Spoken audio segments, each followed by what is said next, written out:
रान भाजी बनवायची रेसिपी. कांदा कापून घेतलेला आहे. ही तयार झाली आहे ना? ही तयार झालेली आहे आणि हे उकडून घेतलेले आहेत ना दोन.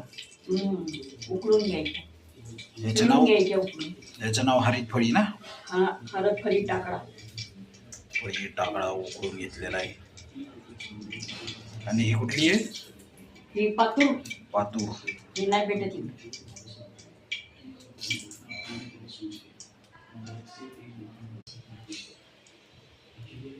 कोळशी टाकून याचं काय करणार?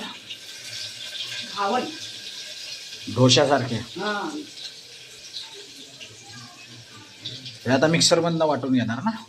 वाटून पीठ मिक्स करून तांदळाचं घावण.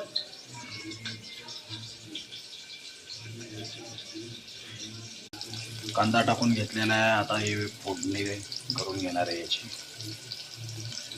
असे उकडून घेतल्यानंतर ना याला मग फोडणी करायची. पण खायला तयार आयुर्वेदिक गुणकारी अशी रानभाजी येते. आता याला मिक्सर मधनं वाटून घेणार आहे मी. तांदळाचं पीठ आता असं वाटून घेतलेलं आहे. याच्यात ते